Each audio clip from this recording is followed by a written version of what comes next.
Hello friends, गुरी web developer channel में आपका स्वागत है। आज हम इस वीडियो में PHP ऑपरेटर्स के बारे में पढ़ने वाले हैं। क्या होते हैं ऑपरेटर्स, कितने प्रकार के होते हैं और क्या क्या यूज है, किस प्रकार अपने यूज कर सकते हैं, ये टॉपिक इस वीडियो में कवर होने वाला है। तो चलते हैं, शुरू करते हैं। सबसे पहले बात करते हैं ऑपरेटर्स क्या होते हैं। ऑपरेटर्स कुछ चिन्ह होते हैं या अपने बोल सकते हैं कुछ सिंबल्स होते हैं जिनका यूज करके कोई ना कोई एक्शन परफॉर्म कर सकते हैं या ऑपरेटर की मदद से अपने इक्वेशन बना सकते हैं। PHP में 8 प्रकार के ऑपरेटर्स होते हैं। जो आपको ये लिस्ट आपके स्क्रीन पर दिख रही है, यही 8 प्रकार के ऑपरेटर्स होते हैं। सबसे पहले नंबर पे आता है अर्थमेटिक ऑपरेटर्स, जो मैथमेटिक कैलकुलेशन करने में अपने मदद करेंगे।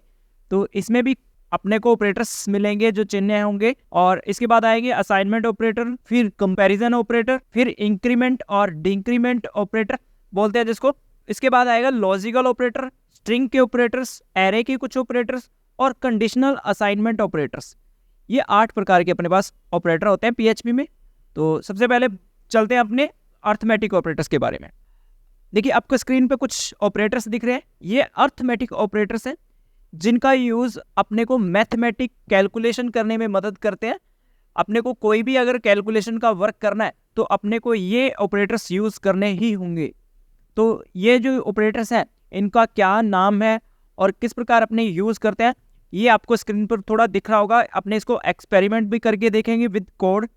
तो सबसे पहला जो ऑपरेटर है वो एडिशन का ऑपरेटर है। एडिशन के ऑपरेटर के लिए अपने को ये वाला सिंबल, जिसे अपने प्लस का साइन बोलते हैं, ये साइन का यूज़ करना है। ये क्या करेगा, 2 या 2 से ज़्यादा कोई भी वैल्यू है इसको एडिशन कर देगा या इनका सम कर देगा। इसके बाद आता है ये माइनस का सिंबल, जो सब्ट्रैक्शन करने में मदद करता है। किसी भी 2 वैल्यू के बीच में है, अगर आपको 2 वैल्यू का सब्ट्रैक्शन करना है तो आप इस सिंबल का यूज़ करते हुए सब्ट्रैक्शन कर सकते हो। उसी प्रकार आपके पास मल्टीप्लिकेशन का एक ऑपरेटर आता है जो आपको मल्टीप्लिकेशन करने में मदद करेगा। इसी प्रकार डिवीज़न का है, मॉड्यूलस का है जो आपको मॉड्यूलस निकालने या रिमाइंडर निकालने में जिस मदद करेगा। उसी प्रकार एक्सपोनेंशियल एक आपको मिलता है ऑपरेटर्स, जो आपको एक पावर निकालने में मदद करेगा। जैसे कि आपने 3 की पावर निकालनी है, 4 की पावर निकालनी है, कितनी पावर निकालनी है वो आप निकाल पाओगे इस एक्सपोनेंशियल की मदद से। तो चलते हैं अपने इनको प्रैक्टिकल रूप में समझते हैं, फिर आगे के ऑपरेटर्स अपने देखेंगे। अब कैलकुलेशन करने के लिए आपके पास 2 वैल्यू होनी कंपलसरी होती है। तो मैं 2 वेरिएबल बना लेता हूँ। तो सबसे पहले a नाम का एक वेरिएबल बना लिया, इसके अंदर मैं कुछ वैल्यू स्टोर करवा देता हूँ। जैसे कि मैंने 20 स्टोर करवा दिया। इसके बाद मैं b नाम का एक वेरिएबल लेता हूँ, इसके अंदर भी मैं कोई वैल्यू स्टोर करवा देता हूँ। इसके अंदर मैं 30 स्टोर करवा देता हूँ। अब मेरे को क्या करना है, इसकी कैलकुलेशन करनी है। जो अगर मैं कैलकुलेशन करना चाहता हूँ तो मेरे पास एक वेरिएबल में भी स्टोर करवा सकता हूँ और डायरेक्ट भी आउटपुट ले सकता हूँ। तो मैं डायरेक्ट एक बार लेता हूँ, एको लिखता हूँ। एको के बाद मेरे को लिखना है $a। अब मैं एडिशन करना चाहता हूँ तो मैं प्लस का साइन लगाऊंगा, फिर डॉलर सिंबल, b सेमीकोलन। और अब चेक करते हैं इसके आउटपुट को। तो यहाँ देखिए मेरे को कैलकुलेशन होकर 50 आंसर मिल रहा है। तो ये जो है ये प्लस ऑपरेटर की मदद से मिल रहा है। इसी प्रकार अगर मैं इसका माइनस करता हूँ तो यहाँ माइनस का सिंबल लगा देता हूँ। अभी देखते हैं इसका सब्ट्रैक्शन हो गया, माइनस के 10 मिल रहे हैं क्योंकि मैंने 20 में 30 माइनस किए थे। इसी प्रकार अगर मैं मल्टीप्लिकेशन करना चाहता हूँ तो मल्टीप्लिकेशन भी कर सकता हूँ। तो यहाँ देखिए इसका आंसर आ रहा है। इसी प्रकार अगर मैं डिवीजन करना चाहता हूँ मैं डिवीजन भी कर सकता हूँ। अब मैं यहाँ एक बड़ी वैल्यू ले लेता हूँ डिवीजन करने के लिए। तो अभी चेक करते हैं। तो यहाँ देखिए इसका डिवीजन भी हो चुका है। अब आता है एक्सपोनेंशियल। एक्सपोनेंशियल क्या होता है, आप किसी की पावर निकालना चाहते हो तो सबसे पहला जो डिजिट होगा वो उसकी पावर अपने कोई भी लगा सकते हैं। जैसे मैं यहाँ 3 की पावर 3 लगाऊंगा तो यहाँ एक जो है a ये 3 है और b भी 3 है। अब 3 की पावर 3 यहाँ मानी जाएगी, मतलब कि आप इस सिंटैक्स को ऐसा लिख सकते हो कि कुछ इस प्रकार इसमें लिखा जाएगा 3 इंटू फिर 3 इंटू 3, ऐसा कुछ लिखा जाएगा।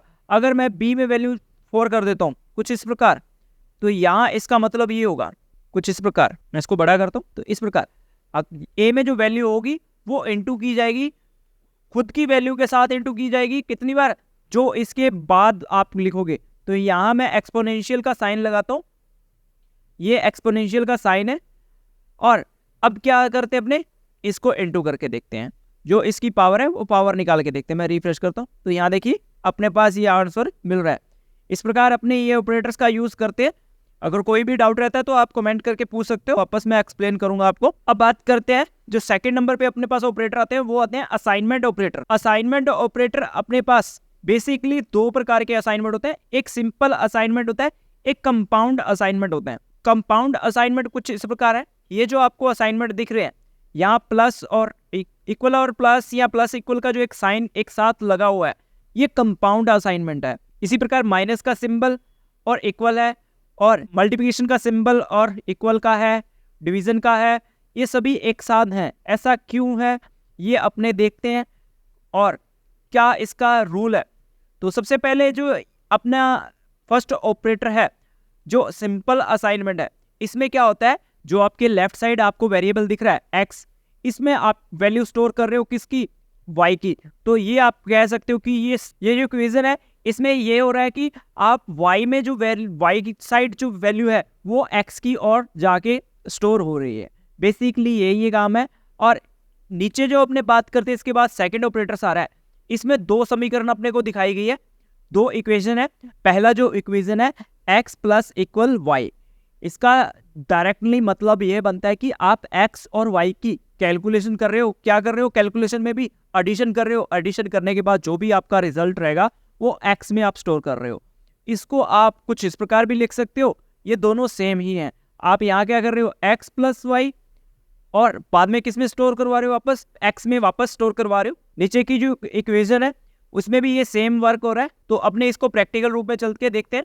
सबसे पहले यहाँ जो सिंपल पहले ही अपने यूज कर चुके हैं एक वैल्यू स्टोर करवाने के लिए, a और b के नाम के जो वेरिएबल बनाए थे अपनों ने, उसके अंदर अपने क्या कर रहे हैं, वैल्यू स्टोर करवा रहे हैं 3 और 4। ये जो 3 और 4 वैल्यू अपनों ने स्टोर करवाई है, इसके बीच में जो ये इक्वल लगा है ये असाइनमेंट ऑपरेटर ही है। इसी प्रकार अगर मेरे को यहाँ कैलकुलेशन करनी है कुछ इस प्रकार, तो मैं इसको एक अलग वेरिएबल में भी स्टोर करवा सकता हूँ। तो मैं यहाँ क्या करूँगा, यहाँ लिखता हूँ $C इक्वल, यहाँ इक्वल का मतलब वो सेम ही है जो अपने अभी डिस्कस करके आए हैं। तो अभी क्या हो रहा है, इनकी मैं कैलकुलेशन कर रहा हूँ या प्लस कर रहा हूँ मैं, मान लो। तो मैं यहाँ प्लस का सिंबल लगा देता हूँ। तो अभी a और b का प्लस होने के बाद कहाँ स्टोर करवा दिया जाएगा, c में, और c को मैं एको करवा रहा हूँ। तो यहाँ मैं चलता हूँ, रिफ्रेश करता हूँ, तो देखो मेरे पास आंसर आ रहा है 7, जो कि सही आंसर है। अब यहाँ क्या हो रहा है, यहाँ हो रहा है a और प्लस b का एडिशन और c में स्टोर हो रहा है। और जो स्टोर होने की प्रोसेस है उसके बीच में जो ऑपरेटर लगा हुआ है वो असाइनमेंट ऑपरेटर है। इक्वल यहाँ असाइनमेंट ऑपरेटर का काम कर रहा है। अब मैं चाहता हूँ कि ये जो वैल्यू है a और b का कैलकुलेशन होने के बाद वापस a में ही स्टोर करवा दी जाए। तो मैं यहाँ c की जगह a लिख सकता हूँ और बाद में मैं आंसर किसका चेक कर सकता हूँ, या एको किसको करवा सकता हूँ, a को ही। तो अभी चेक करते, मेरा सेम आंसर रह रहा है। इस इक्वेशन को आप और भी ज़्यादा शॉर्ट कर सकते हो। वो शॉर्ट करने के लिए अपने पास और भी असाइनमेंट ऑपरेटर्स मिले हुए हैं अपने को PHP में, वो किस प्रकार है। तो आपको क्या करना है, ये हटा देना है, हटा दिया। अब आपको क्या करना है, प्लस के बाद इक्वल लगा देना है। इसका मतलब ये हुआ आप a और b का प्लस कर रहे हो या एडिशन कर रहे हो और वापस a में ही वैल्यू स्टोर करवा रहे हो, अभी भी आपका सेम ही आंसर रहने वाला है। तो अपने रिफ्रेश करके चेक कर लेते हैं। अगर मैं प्लस की जगह माइनस या कोई और सिंबल यूज करता हूं, जैसे कि मैं मल्टीप्लिकेशन का सिंबल यूज करता हूं, तो यहाँ कैलकुलेशन मल्टीप्लिकेशन हो जाएगी। तो इस प्रकार अपने असाइनमेंट ऑपरेटर का यूज करते हैं। यहाँ भी वही सेम अपने को एक्सप्लेन किया गया है, x और y इनके बीच में इक्वल है, और आगे बताया गया है the left side operand gets set the value of expression on the right side. Right side का जो भी डेटा होगा वो x में शिफ्ट कर दिया जाएगा या स्टोर करवा दिया जाएगा। ये इसका मतलब है और यही इसका यूज है। और उसी प्रकार अगर एडिशन की बात करते हैं, एडिशन का अपने क्या करते हैं, x और प्लस y करते हैं और वापस अगर x में स्टोर करवा रहे हैं, तो अपने को दो तरीक़ों से अपने इनको यूज़ कर सकते हैं। तो एक तो अपने ये कर सकते हैं x equal to x plus y, और एक अपने यूज़ कर सकते हैं x प्लस इक्वल वाई। इसका मतलब यही हो जाएगा कि आप x और प्लस वाई की कैलकुलेशन कर रहे हो और वापस x में स्टोर करवा रहे हो। आपने सबसे पहले देखना है कि कौन सा सिंबल है, तो आप उससे समझोगे कि इनकी क्या कैलकुलेशन होने वाली है। बाद में अगर उसके बाद इक्वल लगा हुआ है तो आप ये समझ लेना कि वो वापस वैल्यू स्टोर करवा रहा है। बट ये याद रखना कि वो जो सिंबल है इक्वल से पहले लगे हैं वो यही सिंबल होने चाहिए, इसके अलावा नहीं। इसके अलावा होंगे तो उसका वर्क बदल जाएगा। तो यहाँ इसका वर्क ये है कि कैलकुलेशन करने के बाद वापस वैल्यू स्टोर करवा देना लेफ्ट साइड वाले वेरिएबल में। ये थे असाइनमेंट ऑपरेटर। अब अपने पास आते हैं कंपैरिजन ऑपरेटर। कंपैरिजन ऑपरेटर काफ़ी अपने पास होते हैं। ये जो है ये दो वैल्यू का कंपैरिजन करते हैं। इनको थोड़ा ध्यान से आपको करना है क्योंकि आने वाले कुछ वीडियोस में इनका बहुत ज़्यादा यूज़ होने वाला है। कंडीशन बनाने में ये सबसे ज़्यादा अपनी हेल्प करेंगे। तो सबसे पहले बात करते हैं इक्वल ऑपरेटर की। इक्वल अपने किसी भी चीज़ का कंपैरिजन करते हैं कि अगर अपने कहते हैं कि 10 और 10 इक्वल है, ये चीज़ की अपना कंपैरिजन कर रहे हैं, ये अपने चेक कर रहे हैं कि क्या 10 और 10 इक्वल है। इसके लिए अपने यूज़ करेंगे डबल इक्वल साइन का। डबल इक्वल जो ये सिंबल लगा रखे हैं इसको बोलते हैं इक्वल ऑपरेटर। और इसी प्रकार अपने पास आता है इडेंटिकल ऑपरेटर, जिसे अपने ट्रिपल इक्वल से रिप्रेजेंट करते हैं। ये क्या करता है, ये चेक करता है कि जो आपकी वैल्यू है x और y में अपने दो ही वैल्यू देंगे, दोनों तरफ वैल्यू होगी। ये चेक करता है कि दोनों तरफ की जो वैल्यू है वो इक्वल है या नहीं। इसी प्रकार अपने पास जो ट्रिपल इक्वल है, आइडेंटिकल अपना क्या कार्य करता है कि आपका जैसे इक्वल ऑपरेटर है वो क्या करेगा, x और y की जो वैल्यू है वो दोनों को कंपैरिजन करेगा कि इक्वल है या नहीं। आइडेंटिकल ये काम करेगा कि आपका ये तो चेक करेगा कि दोनों वैल्यू सेम है या नहीं, साथ के साथ ये भी चेक करेगा कि दोनों के जो टाइप है वो सेम है या नहीं। अपनों ने डेटा टाइप की बात कर रहे हैं, जो डेटा टाइप हमने पीछे वीडियो में पढ़ के आए हैं कि डेटा कितने प्रकार का होता है, एक स्ट्रिंग होता है, नंबर होता है, फ्लोट होता है, तो वो चीज़ भी साथ में चेक करेगा।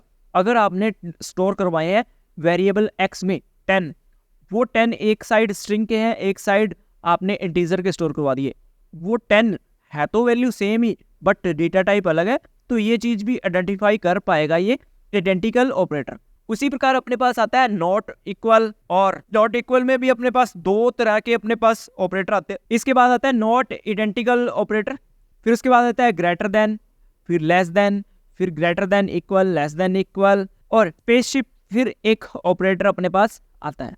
तो ये जो ऑपरेटर है इनके बारे में अपने प्रैक्टिकली रूप में समझते हैं। तो चलते हैं विजुअल स्टूडियो कोड में।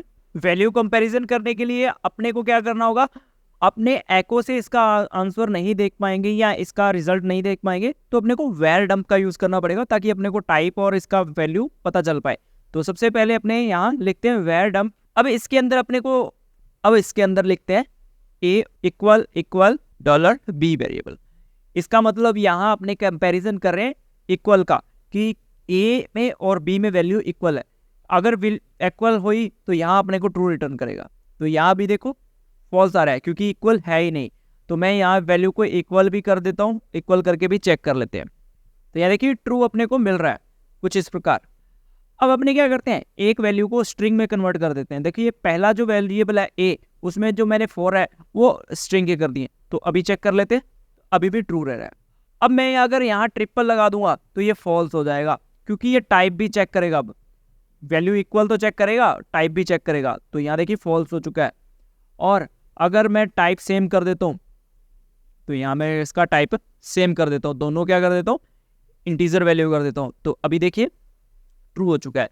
और अगर मैं इस वैल्यू को चेंज कर देता हूँ, 4 की जगह 3 कर देता हूँ, तो ये फिर भी फॉल्स देगा अपने को। ऐसा इसलिए हो रहा है, इक्वल जो ऑपरेटर है वो सिर्फ वैल्यू चेक करता है कि इक्वल है या नहीं। बट अगर अपने ट्रिपल इक्वल यूज़ करते हैं तो वो टाइप भी चेक करेगा कि डेटा टाइप सेम है या नहीं और वैल्यू सेम है या नहीं। वैल्यू भी इक्वल होनी चाहिए फिर ही ट्रू देगा, नहीं तो ये ट्रू नहीं देगा। इसके बाद अपने पास आता है not equal operator. Not equal operator अपने पास दो प्रकार से यूज़ कर सकते हैं। तो ये चेक करते हैं बेसिकली, जैसे अभी इक्वल की कंडीशन लगाई थी उसी प्रकार नॉट इक्वल की। ये ट्रू तब देगा जब दोनों तरफ वैल्यू इक्वल नहीं होगी।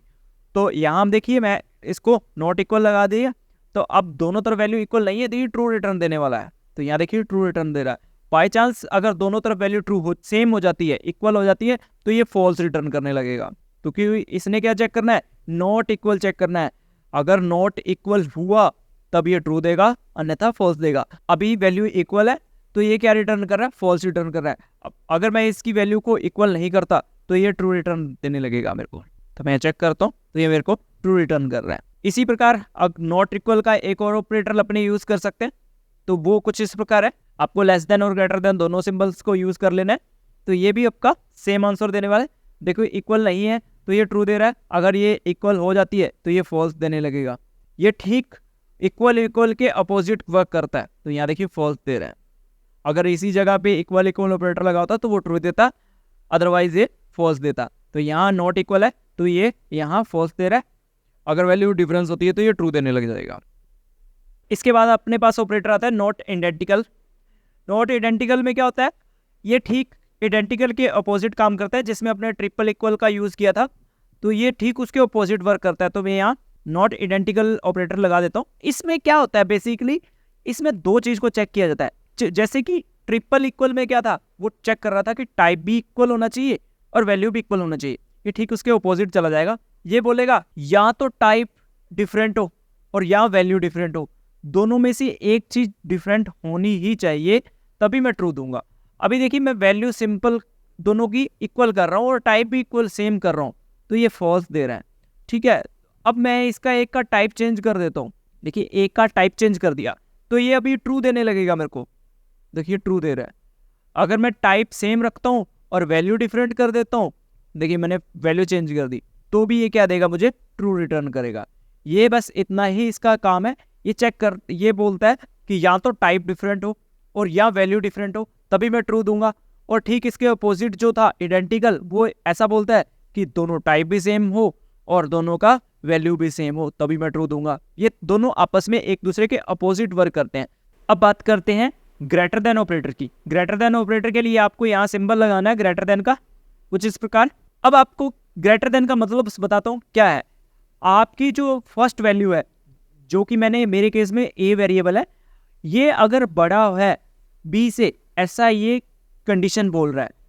ये ऑपरेटर क्या कह रहा है कि ए जो है वो बड़ा है बी से। अगर ऐसा होता है तो ये ट्रू रिटर्न करेगा, अन्यथा फॉल्स रिटर्न करेगा। मेरे केस में ए बड़ा है और बी है छोटा, जो कि कंडीशन ट्रू होने वाली है। तो अपने चेक करते हैं, मैं यहाँ रिफ्रेश करता हूँ तो ये देखिए बुल ट्रू ऐसा अपने को मिल रहा है, मतलब बुलियन का ट्रू अपने को मिल रहा है। अगर मैं फर्स्ट वैल्यू को छोटा कर देता हूँ कुछ इस प्रकार, तो अभी चेक करते हैं, ये अपने को फॉल्स रिटर्न कर रहा है। ये बोल रहा है कि ए जो है वो बड़ा है बी से, पर यहाँ ए छोटा है। अब मैं इसको डायरेक्ट भी लिख सकता हूँ कुछ इस प्रकार। मैं यहाँ लिखता हूँ 10 बड़े होते हैं 5 से, हाँ होते हैं, तो ये ट्रू रिटर्न करने वाला है। अगर मैं इसको छोटा कर देता हूँ, ये लिखता हूँ 1 बड़े होते हैं 5 से, नहीं होते, तो ये क्या रिटर्न करने वाला है, फॉल्स। तो यहाँ देखिए फॉल्स रिटर्न कर रहा है। कुछ इस प्रकार अपना कंपैरिजन ये काम करता है। इसी प्रकार लेस देन का आता है। अब बोल रहा है कि 1 जो है वो छोटा होता है 5 से, तो इस केस में होता है, तो यहाँ ट्रू रिटर्न करने वाला है। अगर मैं इसको 10 कर देता हूँ तो ये फॉल्स कंडीशन हो जाएगी, क्योंकि मैं कह रहा हूँ कि 10 छोटे होते हैं 5 से। ऐसा है, ये कंडीशन बता रही है। अगर ये कंडीशन के अकॉर्डिंग सही रहता है आउटपुट, तो ये ट्रू रहेगा, नहीं तो फॉल्स हो जाएगा। अभी देखिए फॉल्स हो रहा है। कंडीशन जो है ऑपरेटर के अकॉर्डिंग कह रही है कि 10 छोटे होते हैं 5 से, बट नहीं होते, अपने को पता है, तो ये फॉल्स हो जाएगा। इसी प्रकार अपने पास आता है लेस देन और ग्रेटर देन का। तो मेरे को यहाँ लिखना है ग्रेटर देन इक्वल। अब ये दो ऑपरेटर है, ये क्या काम करेंगे, ये अपनी दो कंडीशन चेक करेंगे, एक तो ग्रेटर देन की, उसके साथ साथ इक्वल की। तो यहाँ अभी देखिए 10 बड़े होते हैं 5 से एंड इक्वल होते हैं, तो यहाँ 10 बड़े होते हैं, तो ये कंडीशन ट्रू है। अगर इन केस दोनों बराबर हो जाते हैं अब, तो ये फिर भी ट्रू देने वाला है, क्योंकि मैंने क्या यूज किया हुआ है, ग्रेटर देन और इक्वल। तो मैं यहाँ रिफ्रेश करता हूँ तो अभी भी ट्रू आ रहा है। इसी प्रकार लेस देन इक्वल आता है। यहाँ लेस देन यूज कर रहा हूँ तो भी इक्वल यूज कर रहा हूँ तो भी मेरा ट्रू रहने वाला है। अगर फर्स्ट वैल्यू छोटी होती है तो भी ट्रू रहेगा। तो अभी देखिए ट्रू रह रहा है। इसके बाद अपने पास है स्पेसशिप ऑपरेटर। स्पेसशिप ऑपरेटर में अपने को क्या करना है, अपने को डायरेक्टली तीनों सिंबल एक साथ यूज कर लेने, लेस देन, इक्वल और ग्रेटर देन। अब इसके आउटपुट को देखने के लिए अपने को एको का यूज करना होगा। एको इसके आउटपुट को प्रिंट करवा पाएगा, क्योंकि ये अब बूलियन वैल्यू नहीं रिटर्न करने वाला, ये मैथ की या अपने कह सकते हैं इंटीजर वैल्यू रिटर्न करने वाला है। तो यहाँ अभी इसका आउटपुट देखते हैं क्या रहने वाला है। मैं इसको रिफ्रेश करता हूँ, ये -1। अब फिर मैं कुछ वैल्यू चेंज करता हूँ, तो इसके आउटपुट को याद रखना क्या हो रहा है। मैं इसको इक्वल कर देता हूँ, मैंने इक्वल किया, सेव किया और रिफ्रेश करता हूँ, 0 हो गया। अब मैं इसकी वैल्यू को बढ़ा कर देता हूँ और अब चेक करिए 1 हो गया। 3 आउटपुट अपने को मिले। ध्यान से सुनिए तीनों आउटपुट कैसे मिले। अगर आपकी वैल्यू दोनों तरफ इक्वल है इस ऑपरेटर का यूज करते हुए, तो ये 0 रिटर्न करेगा। अगर आपकी फर्स्ट वैल्यू बड़ी है सेकंड वैल्यू से, तो ये 1 रिटर्न करेगा। अगर आपकी फर्स्ट वैल्यू छोटी है सेकंड वैल्यू से, तो ये -1 रिटर्न करेगा। एक बार फिर मैं रिपीट करता हूँ, अगर आपकी इस ऑपरेटर में यूज करते हुए वैल्यू दोनों तरफ बराबर है या इक्वल है, तो ये 0 रिटर्न करेगा। अगर फर्स्ट वैल्यू आपकी बड़ी है तो ये 1 रिटर्न करेगा। अगर फर्स्ट वैल्यू छोटी है तो ये -1 रिटर्न करेगा। ये बूलियन वैल्यू नहीं देने वाला ट्रू और फॉल्स में, ये देगा 0, 1 और -1। अपने चेक कर सकते हैं कि ये वैल्यू बड़ी है या छोटी है या इक्वल है। तीनों एक ही ऑपरेटर से काम करवा सकते हैं। ऐसा अपने को ये ऑपरेटर फैसिलिटी अपने को देता है। ठीक है गाइस, ये थे कुछ ऑपरेटर्स। बचे हुए ऑपरेटर्स इसके सेकंड पार्ट में अपने को मिलेंगे और मिलते हैं नेक्स्ट ट्यूटोरियल से। Bye bye.